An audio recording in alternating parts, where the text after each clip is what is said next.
G'day everyone, Rune here, and this is chapter 16 of my What If Ash Met Meowth First series.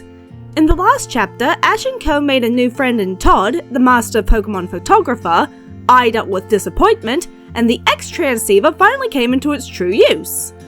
We ended the chapter with Ash and his friends parting ways with Todd and Gary, with the latter telling Ash that he expected to face him in the league.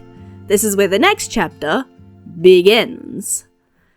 Once again, we come to an episode which I can't think of too many changes for. Princess vs. Princess would be exactly the same up until the competition. Misty tells Ash about her struggles to have something for herself and how she would always get her sister's broken hand-me-downs, and how her sisters would always say how lucky she was to have 3 sets to herself. This earns an irritated huff from Ash as he grits his teeth. Yeah, 3 broken, incomplete, and unwanted sets. You know, the more I learn about your sisters, the more I really don't like them. So, on a scale of Gary to Yaz and Kaz, just what are we talking here? I'd say between Dario and James's parents. It's also a given that Misty would win the contest. If Cat and Misty can win with Brock and Ash's Pokemon, this Misty would absolutely be able to win with her own team. So skipping right along to the events of Perfect Hero. While walking down a long stretch of road to the port, Ash and Co come across a preschool with 3 Pokemon batters set up. Seeing the batters flying in the wind makes everyone realize what day it is, prompting Ash and Misty to begin swapping stories of what each of them would do on Kids' Day. Until Meowth pipes up with some embarrassing little Ash stories detailing what an immature little trouble magnet he used to be. Well, considering our track record, I'd say he's still a trouble magnet. He's just more mature. You're not helping. As they pass the preschool's entrance, a teacher greets them, saying that she's been expecting them. When Brock is about to do his usual thing, Ash pulls him back by his shirt and tells him to cut it out already before turning to the teacher and explaining that she has the wrong people and they were just passing by. It's at this exact moment that the teacher gets a call telling her that the trainers that she'd been expecting weren't going to make it. When Ash asks what's wrong, she explains the situation. Ash and Misty exchange looks and nod before telling the teacher that they have some spare time so the children can play with their Pokemon. Entering the preschool, they are quickly surrounded by children who immediately all flock to Pikachu and Meowth, the latter of whom grabs his friend and jumps onto Ash's shoulders out of reach. Giving a loud whistle, Ash gets the children's attention before kneeling down to their level. He tells them that before they play with the Pokemon he and his friends brought, they need to lay down some ground rules. First, the children need to be patient, as there's a lot of them, so they need to take turns when playing with the Pokemon. Second, all of their Pokemon are different from each other, so the children need to be nice and learn the personalities of the Pokemon. For example, Togepi is a baby and gets frightened by loud noises, so they need to be quiet and gentle. In order to help the children learn this skill, he proposes a challenge to them. He tells them that at the end of the day, they're going to have a little quiz. When that happens, each of them will need to name one thing they learnt about one of the Pokemon they played with. This gets the children very excited. After the group bring out all of their Pokemon, and they're playing with the kids, Timmy timidly approaches Meowth, who's still standing next to Ash. Spotting the little boy, Ash asks what's up, to which Timmy asks if he can play with Meowth. Awkwardly, Meowth says he's not really fun to play with and asks if he wouldn't rather play with one of the other Pokemon. Timmy, while amazed at the fact that Meowth can talk, insists that he only wants to play with Meowth. Curious, Ash asks why, and Timmy explains how he was saved from a wild Beedrill by a Meowth which fought unlike any Meowth he'd ever seen. Turning to Meowth, Ash asks if he's ever heard of other Meowth acting anything like that. After thinking for a minute, Meowth says that it sounds like the Meowth was a wild one that was trying to teach itself a fighting move like high jump kick. It's at this moment that 3 of the other children approach, asking if Timmy is telling that fib of his again, saying that no Meowth can do the things that Timmy described. I'm standing right here, you know. Then Team Rocket show up with their magician act and they try to make Ash disappear, only for things to go wrong and end up with Timmy and Meowth instead, thanks to Meowth grabbing onto the box to get his twerp back and Timmy wanting to help. As soon as Team Rocket open the box, Meowth jumps out, scratching Team Rocket's faces before grabbing Timmy and running. They eventually make their way to a little clearing between the forest and a cliff filled with boulders. Taking shelter behind some of them, Timmy excitedly proclaims that all Meowth must be heroes, which causes Meowth to sigh and shake his head. He tells Timmy that not all Meowth are heroes, and if he's a hero, it's only because of Ash. Timmy asks what he means, and he tells Timmy that if it wasn't for Ash, he would be no better than the crooks that grabbed them. He then tells Timmy the story of how he and Ash met from his perspective. He'd been trying to find his way to Team Rocket in order to sign up. He knew they were in Viridian somewhere, but he had no idea how to get to the city. So he just walked, working on the idea that if he kept walking, he'd find his way there eventually. All he found was himself getting lost in a forest where he was attacked by wild Pokemon, fell in a river while trying to cross it, and eventually fell down a steep hill. Just when he thought things couldn't get any worse, it started to storm. He'd just about given up when he heard the voice of a little kid asking if he was okay. He remembers thinking to himself, "What the heck is a little kid doing out here in this weather?" That little kid was Ash, who dragged Meowth into the shelter of a hollow tree along with a bunch of other wild Pokemon.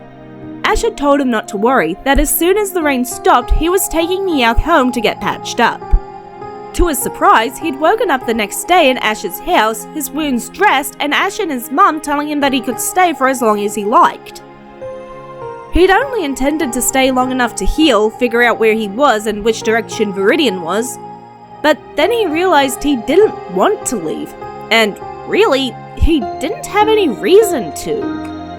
Timmy is amazed at Meowth's story, hoping that when he finds the Meowth that saved him, he'll have a bond with it just as strong as the bond Meowth has with Ash. It's then that they hear Ash's voice calling for them. Emerging from their hiding place, they spot him at the edge of the tree line and call out to him. Seeing the two of them, Ash runs up to them asking if they're okay, which both Meowth and Timmy confirm, with Timmy gushing about how cool and brave Meowth was. Before they can leave, Team Rocket arrive, prepared for their second attempt at capturing Ash and his Pokemon. As Jesse and James send out their Weezing and Arbok, Ash sends out his Charizard and Fearow. While Fearow smacks Weezing into Arbok with a wing attack, Charizard uses his tail to smack both of them into the wall of the cliff. Unfortunately, this knocks one of the boulders at the top loose, sending it tumbling down right at them. Seeing Ash in trouble, Meowth jumps in, aiming a Dark Pulse at the boulder, hoping to break it apart. It's not enough, and the boulder continues toward them, until another Meowth is next to him, aiming its own Dark Pulse at the boulder. With their combined power, the boulder breaks apart. From there, the rest is history. Timmy is returned to the preschool with his new Meowth, and just as the group is leaving, he tells Ash that he's going to be a trainer too. After a lot more travel, Ash and Co finally find themselves on a ship to Cinnabar Island. While talking about what's on the island, they hear a very familiar voice and turn to spot Gary flirting with some girls. Rolling his eyes, Ash walks up behind them and makes a comment about Gary being a bit young to be looking for a girlfriend. Surprised, Gary asks why Ash and his friends are on the ship, to which Ash explains that he and Misty are planning on challenging the Cinnabar gym. This further confuses Gary as far as he knows, the Cinnabar gym closed down years ago. Cinnabar Island is a resort these days. Now feeling a little worried, Ash hastily pulls out one of his dex cards and points to the Fun Fact section, where it says that the Cinnabar gym leader has this Pokemon. This causes Gary to frown, saying that makes no sense, before wishing Ash luck on finding it. He also tells Ash that he should send a complaint to the company, since he can only imagine how many trainers have come to Cinnabar on accident because of an outdated fun fact. It's at this point that Ash asks why Gary is heading to Cinnabar, to which he explains that he already has enough badges for the league, so he's taking a break. I would call you slow, but I get the feeling that most of your delays are thanks to a certain group of nuisances. Upon arrival, the first thing that sticks out to the group is the sheer number of tourists and shops. The moment Ash wonders why Cinnabar became the go-to tourist trap, they're approached by a tall man with long blonde hair and wearing glasses. He gives the group a riddle, and after a few minutes, both Ash and Misty guess it. After this, things remain as in canon until the group find out that the Pokemon Center is full. Pulling out the card that the man from earlier gave them, they begin to look for the big riddle inn. During their search, they run into Gary, who's in the middle of dinner at his own inn. Spotting them, he asks how their search went, and Misty sadly informs him that he was right. He asks if the group at least have somewhere to stay the night, and Ash shows him the card and asks if he knows where it might be. Gary doesn't know where the inn is, but he does know where the park that the riddle might be referring to is and points them in the right direction. Once there, they're quickly able to puzzle out the rest of the riddle and find the inn. Unfortunately, while they're having dinner, the inn receives a call saying that the Pokemon Research Center is being attacked by a balloon. Recognizing the description, Ash and Co immediately follow the innkeeper to the lab where they see Team Rocket pulling up a net. Thinking fast, Ash calls out both Fearow and Charizard, telling Fearow to cut the net with Air Slash and Charizard to catch the net and lower the Pokemon down to safety. With the Pokemon now out of harm's way, Fearow pecks a hole into the balloon, sending Team Rocket packing. As a reward for Ash saving the Pokemon, the innkeeper tells them that the fun fact on Ash's card wasn't actually wrong. Blaine does still have a gym on the island, it's just hidden so that the tourists don't bother him anymore. He tells the group the riddle for finding the gym, and they head back to the inn. While the group are sitting in the hot springs, Ash is going over the riddle with Misty. He also can't help but comment on how interesting it is that the innkeeper was the first person called about the attack on the lab. He's got the answer narrowed down to 2 options, but he's stuck on one particular part of the riddle. He can't figure out if by firefighter he means like the Squirtle Squad, or if it's supposed to be a play on words and means someone that uses fire Pokemon in battle. After thinking for a minute, Misty asks what Pokemon had the fun fact about Blaine. Smiling, Ash remembers that it was his Flareon card, meaning that Blaine was a fire-type specialist, thoroughly ruling out the option of him fighting in a place that would put him at a disadvantage, like the middle of a lake. That left the first option of the volcano, which left them with the new problem of figuring out how exactly they're going to enter a volcano. While they're trying to come up with an answer, Ash notices that Togepi is squeezing through the gap in the fence separating the baths and calls over to Misty. Misty, Togepi's coming over to you. Can you keep an eye on him? Don't worry, Ash, I will. As in canon, Togepi finds the secret passage. Unlike in canon though, the moment the fence starts to fall, Ash immediately slaps a hand over his eyes, which a very flustered Misty profusely thanks him for. Just let me know when it's safe. Once everyone has changed, they enter the passage. On their way down, Ash can't help but comment about how convenient it is that the secret entrance to Blaine's gym just so happens to be connected to the Big Riddle Inn. Arriving at the door, Ash hovers his hand over the handle. Feeling the heat radiating off of it, he states that he is not touching it, before he turns to ask if anyone has a pair of oven mitts. Before Brock or Misty could answer, the door swings open on its own. Standing there waiting for them is the innkeeper. Seeing him, Ash calls over. You know, for all of your riddles, you're not really subtle, Blaine. Pulling off his disguise, Blaine asks when Ash had figured it out, to which Ash explains that he's had his suspicions since they met. He was very dramatic and seemed to know a lot about Blaine, too much to be mere coincidence. The call from the lab and the gym being connected to the inn just confirmed it. Blaine explains that the battle will be 3-on-3, and Ash turns to Misty. He tells her to go first, since his battle could run long.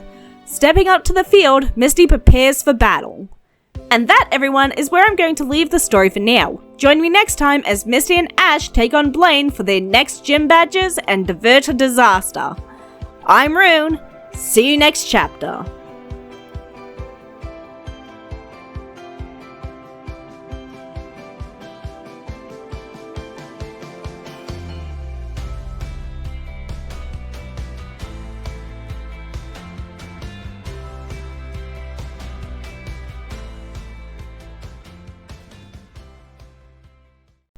Ghost in the shell lies behind me.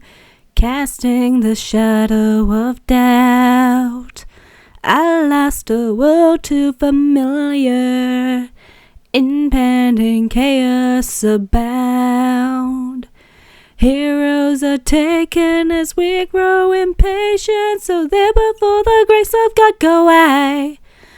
We'll be the mavens without hesitation, to take all these dreams and save tonight.